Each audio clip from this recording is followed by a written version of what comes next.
देश में इन दिनों एक ही बात की गूंज जोरों शोरों से उठ रही है। E20 petrol.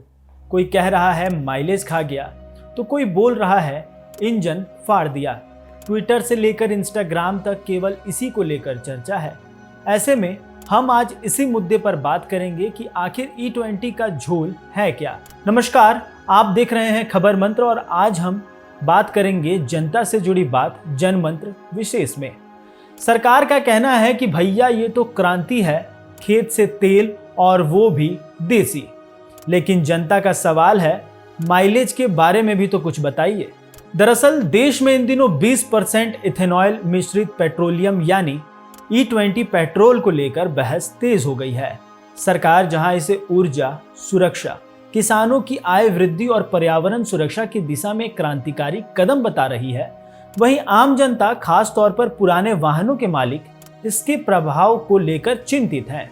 ऐसे में पहले जानते हैं कि आखिर ये E20 पेट्रोल है क्या। E20 पेट्रोल में दरअसल 80% पेट्रोल और 20% इथेनॉल मिलाया जाता है। इथेनॉल गन्ना, मक्का जैसे कृषि उत्पादकों से तैयार किया जाता है, जो कि एक नवीकरणीय ईंधन है।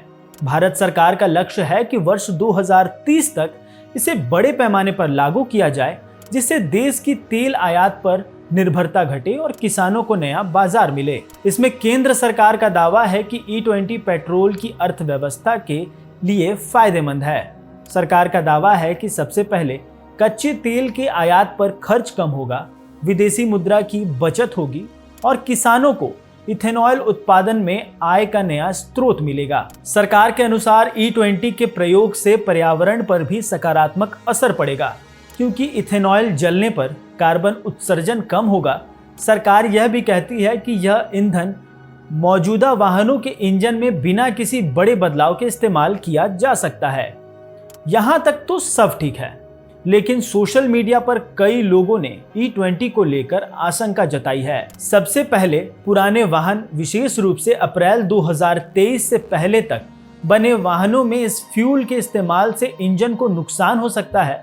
दूसरा, माइलेज में गिरावट आ सकती है और तीसरा, वारंटी पर प्रभाव पड़ सकता है। कुछ पोस्ट में यह दावा किया गया है कि इससे गाड़ियों में पानी भरने जैसी समस्या हो सकती है। हालांकि तेल कंपनियों ने इन दावों को खारिज किया है और कहा है कि ऐसी कोई तकनीकी शिकायत नहीं आई है। E20 को लेकर दायर एक याचिका पर सुप्रीम कोर्ट ने हाल ही में सुनवाई की, लेकिन पीठ ने याचिका को खारिज कर दिया। याचिकाकर्ता का तर्क था कि लाखों वाहन मालिकों को ऐसे ईंधन इस्तेमाल करने को मजबूर किया जा रहा है, जो उनके वाहनों के लिए उपयुक्त नहीं है। कोर्ट ने इसे स्वीकार नहीं किया और केंद्र सरकार ने जवाब दिया है कि यह याचिका एक खास लॉबी के हित को सुधारने और साधने के लिए दायर किया गया है। वहीं भारतीय ऑटोमोबाइल निर्माता संगठन SIAM, पेट्रोलियम उद्योग महासंघ FIPI और ऑटो अनुसंधान संगठन ARAI के वरिष्ठ अधिकारियों ने एक जानकारी साझा की है। उन्होंने बताया है कि E10 वाहनों में भी E20 का प्रयोग किया जा सकता है। हालांकि माइलेज में 2 से 3% की कमी जरूर दिखेगी, लेकिन इसका कोई गंभीर तकनीकी प्रभाव नहीं आएगा।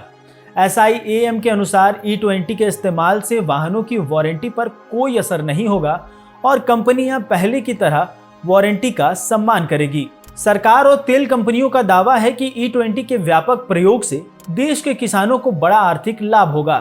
स्थानीय स्तर पर इथेनॉल का उत्पादन बढ़ने से किसानों की फसलें सीधे ईंधन उत्पादन के लिए खरीदी जाएंगी। बहरहाल E20 को लेकर जनता और सरकार के बीच विश्वास की कमी साफ तौर पर देखी जा रही है।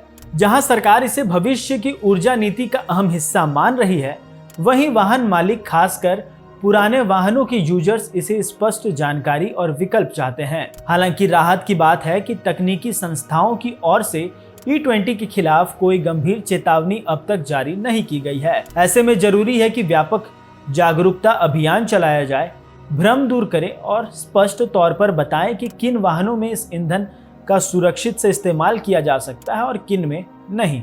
फिलहाल आपको यह जानकारी कैसी लगी, हमें कमेंट करके जरूर बताएं और वीडियो अच्छा लगे तो लाइक, शेयर और सब्सक्राइब करना ना भूलें, ताकि हम आपको जनता से जुड़ी बातें एक साथ मिलकर बात कर सके और आपसे इन तमाम मुद्दों को साझा कर सके।